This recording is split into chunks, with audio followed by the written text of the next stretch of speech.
Maldi. How are you? I'm good. How are you? I am very good. I have my mug, always. Oh, I love the red. That's gorgeous. Thanks. It was just in the cabinet of the place I'm dog sitting. It goes How many dogs are you sitting for? a cocker spaniel puppy who I hope he's good. Been good for the past 30 seconds. Hope it keeps going. All right. No, cheering you on. Thanks. So what's new? What have you been up to? Fighting with technology, learning TikTok, swimming a lot, selling houses. I got to take a nap Saturday. That was really fun. Nice. Yeah. I feel you with the nap. Beautiful. It was so beautiful. So all kinds of crazy stuff, as usual, cat herding. Cat herding, yeah. Well, so I was thinking about our conversation and I had to actually make a list because you are so dynamic and energetic and full of life. Like, I don't normally make a list for these things, but I have this huge list because you have done everything. Your life is so full. And I'm just like, I'm almost exhausted, like looking at it, because I'm like, wow, if I could do like 25% on that list, I would just be complete. You probably could. You just have to do it. Don't take naps. I don't usually do that. So. No, but it's awesome. And so I was like, man, I don't even know where to start, because you are super artistic in like a myriad of ways. Yeah. Well, what started all that? Oh, well, if we were gonna talk about how art really impacted and changed my life, we'd have to go back to about 1984. All right, we're time warping. We're time warping. And I went to Harpeth Hall. I'm a native Nashvilleian, which is extra also weird. And so I went to Harpeth Hall, like you do, and I did not make very good grades. But when you get, I always made it by the skin of my teeth. So my senior year, I was going to be a senior. I had been taking French the whole time. I was in French 4. I would have been in French 5. In French 4, we reread Madame Bovary. Oh my goodness. French. Read big chunks of it to show you what kind of class that was. I loved it, but I didn't make very good grades. And the teacher told me that perhaps I shouldn't take French 5 because she didn't want to jeopardize my graduation. And then it occurred to me I didn't have to take French. And I was like, I'm free. Woo! Woo! Yeah. Party! So I took this crazy class that I knew nothing about. It was called art history. In 8th grade, we'd had teeny tiny bits of art history. Like they'd show you a picture and tell you a story about it. And I always got that part of the test right. I was really good at that because I'm very eyeball-y and dyslexic, and I got ADD. Which don't we all? They hadn't invented that in the 80s. So I was just weird. So somehow you put me in a dark room, you start showing me slides and telling me a story about the slides. And then I got the picture and the story, and it all clicked, and we had our first test, and I made a 94. What?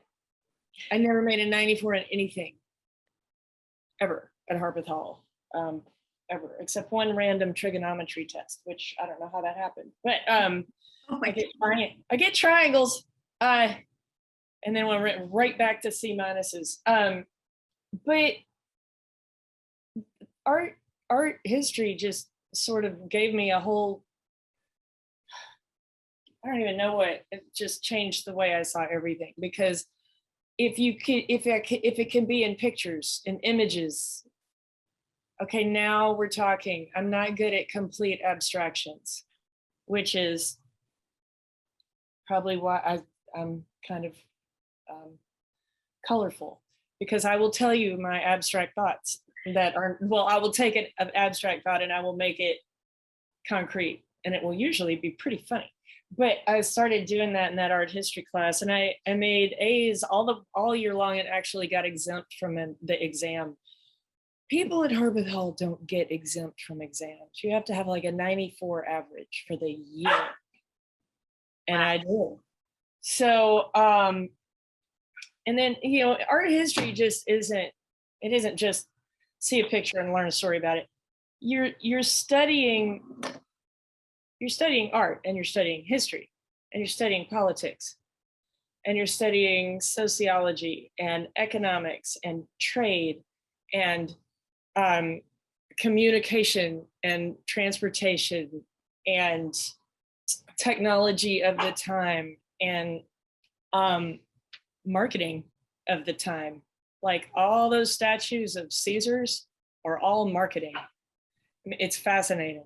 They had you know, Facebook even then. It was just his face and there was no book. But so after that, I don't know, something happened. I had hope. It was big. And I went to Swanee, and I was going to be an art history major there until they make you take art classes. And I didn't want to take any art classes because I'm not an artist. Artists draw. I can't draw. I can't draw anything. I can't. But they make you take art classes when you're an art history major. And one of the ones I took was photography. And I realized, wait a minute, I can be in this dark room up at the top of an ancient old building in the middle of the night, in the middle of a thunderstorm, making magic happen with my hands in toxic chemicals and making these beautiful pictures that everybody always really liked my pictures. Like I was kind of good. And I was like, wait, I could switch my major to this and they'll let me out of here? Wow. So I switched my major, and then I was an art major. And now here we are. I'm an art major who sells real estate. And but you know, it helps every day because real estate is also it's architecture, it's engineering, it's marketing, tons of it. It's people, it's economics, it's sociology, it's psychology, it's all the same things. You don't really think about that, but if once you get into it, you don't start thinking about that, it's not going to work out for you. It's too all encompassing. Right, right. Well, so the thing about art, just as a general broad topic to me, is how it's the storytelling. So it's how all of the mediums, everything that's artistic and creative is all about telling a story in a different way, in different mediums, from different people and perspectives. And so it sounds like you found a way, you know, to tell your story, to tell stories that was maybe you hadn't thought about before, because you were thinking, oh, I'm not an artist, I don't draw. But I mean, there are artists who do things that I'm like woodworking and decorating and things that we don't think of as art always. Even I know this guy locally where we live who owns a barbecue joint, and that's art. Yes, well, he is barbecue is art. Where is he? Food is art. Yeah, that's with smoking. Anything, and they smoke eggs, beer, you know, not just meat. It's like anything he can put in a smoker, he will experiment with, and there's an art to that. Oh, totally. So, I mean, how were you inspired to look at art all around you? Did it change the way you viewed the world when you took that class and when you discovered? Oh yeah. Well, so being an art major at Swanee, you're surrounded by really good artists who talk a lot. So I had some amazingly weird, wonderful teachers who told me things I will never, things I think about twice a day. I had a teacher whose name is Pradeep Maldi, and he is a very, if you're into 8x10 Palladium prints, he's your man. When I say that, it's the negative is 8x10. Okay, it goes in a huge camera, the kind with the bellows, which is my favorite. I loved that. I did 4x5. I was not quite 8x10, but and he's amazing. He's very famous. He's done a lot of books. He makes the prints that they use in photographic books. He's cool. So he took us out into the woods one day at Swanee, and he gave us all a string. And he just said, okay, everybody, there's like 12 of us or something. Just put us all in a circle and said, everybody walk until I say stop. So we all walked until he said stop. He said stop. He goes, nobody move. You are going to shoot an entire roll. That's how long ago it was. A roll of film, 36 pictures. You're going to shoot an entire roll of film without moving, because I'm going to teach you that there is a beautiful composition, no matter what you're doing, no matter where you are.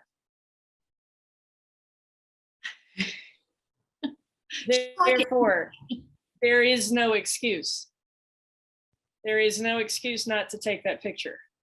You just got to frame it right. Oh, the string. Here's what the string was for. Sorry, I forgot this part. If the string made a big circle, it was tight enough, and you had to throw the string, and you had to take the 36 pictures inside the string. So the string was like, it made a circle this big. So we were mostly looking for things that were compositionally cool, but there were some beautiful pictures that came out of that, and it was like sticks and leaves, and sometimes it would be in a bush and you could see the sky or the clouds or whatever, but beautiful stuff came out of that, and it was so completely random. So there is no excuse. You can do something with anything. And you can do something with anything. Even when your computer doesn't have any email, like it didn't right before this, and I was losing my mind. You can still get on Zoom. You can still get on Zoom. You can still do it. There is a way. I think IT is art. See, that also, believe is art. I admit it, but it totally is. And when my guy from the office called me, and I was like, help me, you artist, you brilliant genius man. Well, he hasn't yet, but he will. So that'll be fun. But yeah, a lot of art is problem solving. Oh, I never thought of it that way. Oh, it's so problem solving. Yeah, I mean, well, when you're writing, man, there's a lot of problems when I write, and I have to solve them. Yeah, same. But yeah, or if I remember when I went to art school after Swanee, because I hadn't spent all Dad's money yet, I guess. I went to so much school to be doing real estate. Well, they quit making film, and I didn't want to play anymore, because while this and this can make beautiful images, it's just not the same thing. It's not what I was trained in. So that's another story. But when I was in school, and everything we did was on 4x5 negatives, or actually it was 4x5 chrome, which is like a slide. Do you remember the slides? You hold them up to the light and you go, look, there's grandma. What's she doing? Yeah, it's so small. What is she wearing? Oh, look at that bathing suit. Not with her. What? Yeah. So imagine a slide that you could actually see. It is 4x5. It's about this big. So imagine how much detail you got. You have all the detail, and you have all the control, and you have all the responsibility. And your teacher knows that. we had absolutely none Photoshop, so there could be no mistakes. So you had to solve whatever problem you had. We did a whole lot of still lives on little tables, and then we graduated. It took 9 months to get to where they would let you shoot people because they made you get so good at lighting and composition and exposure and how you do it. So there was so many problems. It was problems of, I can't get all these products into this small space. What am I going to do? And I have to have them all in the picture, or, whatever. And I just, or we don't have enough light, or Lighting is always the issue. Yeah, but light equals time. So you can sort of mess with that sometimes, but sometimes you can't. So it's always, yeah. What other problems are there? Wait, I'm sure there are some. There's so many, really. Well, life is problem solving. Yeah. And life is art in its own way. There's so much art in everyday life that I don't think we stop to take a look at or pay attention to. There is poetry. And in fact, that's one of my favorite quotes by Gustave Flaubert. Yeah. I'll probably butcher it without looking at it, but it's Okay. There is not a particle of life which does not bear poetry within it. There you go. And I think that sums it up, because if you take the time to pay attention, there is something beautiful in every moment. Oh yeah, absolutely. And I read Flaubert in high school. In that French 4 class. But yeah, he's wonderful. Well, okay, so I have this list, and I feel inferior to it. And I want to know, of all the things that you have accomplished, what is your favorite or the most inspiring, or, what you felt the most connected to? Because I just have to take a quick look at this list. We've got ballroom dancing. You already talked about photography. You are a swimmer, competitive swimmer, and you swam out of Alcatraz twice. That, blows my mind. I haven't even visited Alcatraz yet. An Ironman triathlon. You've done Gregorian chant in a choir. You designed purses, and you wrote a book, or did photography for a book about Nashville songwriters. Yeah, I co-wrote it with a girl that was in news journal. She was a journalist. Her name was Annie Price, and I haven't seen her in a million years. She moved to Colorado in the early O's. But yeah, so it was a real cool book. It was called Portraits and Passions of Nashville. No, it's called Looking for Number One. Portraits and Passions of Nashville Songwriters. So I took all the pictures, and she wrote little stories about them. And we did get it published. I have a couple of them somewhere. It was an interesting adventure. And some of the pictures were fantastic. But I did the string thing in the book. I wish I had a book. It's in storage. I'm so sorry, but I took it's also a Richard Avadon thing. If you know Richard Avadon. Richard Avadon would shoot the most famous people in the universe on a white background. Boom, nothing. You get one light and one white background. That's all you get. His pictures of Marilyn Monroe are heart-wrenching. He's got Henry Kissinger. He's got every famous actor and actress in the world. I especially remember his Marilyn Monroe, because she doesn't look like, Marilyn. You can see she's tired, and she works real hard, and she's worried about her next ex-husband and things like that. But so I took the songwriters. The way I did it was I went to the Bluebird Cafe, which may or may not still be as popular as it was for songwriters when they come to Nashville. That's what you wanted to do. You want to be a songwriter, you want to come to Nashville, and you want to play at the Bluebird. So I went to the Bluebird Cafe, and I set up a backdrop. It was just a backdrop that I painted. It was fantastic. It's one of those little kind of marbly looking things. And I just set it up and I put a stool on it, because when songwriters play in the round, they sit on a stool. So I just got a stool and put it right there. And I just had everybody, I would say, come and interact with the stool. And they got like 3 pictures.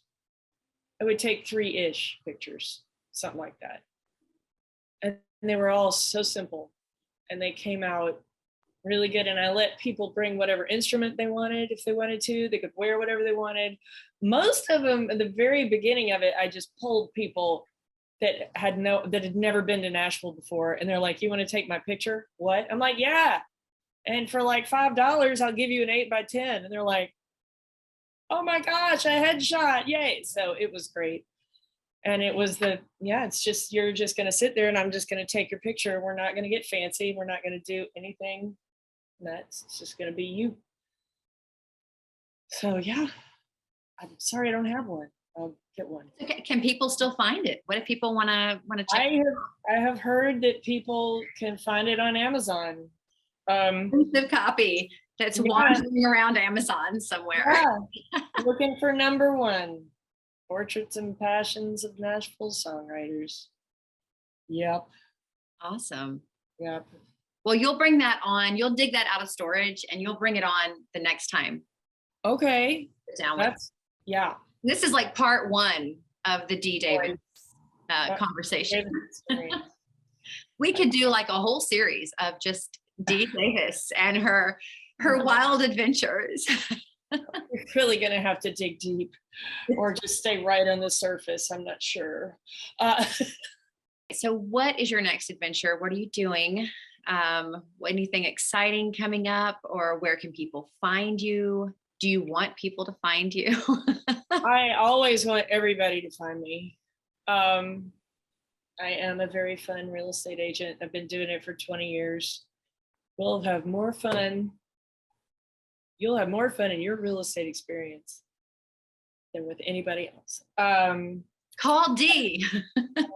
No, I am Dee Davis at Village Real Estate on Facebook. And I am Diva Nash Vegas on both Instagram and, oh yes, you guessed it, TikTok. That's your adventure. Yeah. And I can now edit. I'm getting better at it. I'm getting better at sounds. I just got to figure out that medium, man. It's weird. I have never been on TikTok. I can officially say I have never been on it. So it's a big decision. It could really lead to, this is stupid, or and you wake up 6 hours later. I mean, I can't tell you which it's going to be. What is the dog eating? Oh no. Okay. Yeah, you never know. A little earlier, it was an electrical cord. That was bad. Please don't electrocute the dog during our conversation. No, that would be bad. No. Say that for the Be Real, but that's right. That's a terrible Be Real. Bloopers. Yes, that would be a bad one. Yeah. So is that what's real estate is next? Also, I'm kind of like a border collie. If you don't give me something to do, I'll get in trouble. Chew a hole in the wall or something. Or an electrical cord. Well, that's not really my bag. Okay. I can see myself chewing through drywall first. Yeah. And hang on. Here's the cootie. Hi. Oh my. Oh wow. Terminal cuteness. Okay, go down there. All right. Be gone. Oh, I've decided that I'm gonna start swimming again. I've been swimming the whole time, but swimming with a purpose, which means I'm gonna see if I can qualify for the national swim meet again. I did 10 years ago. Why not?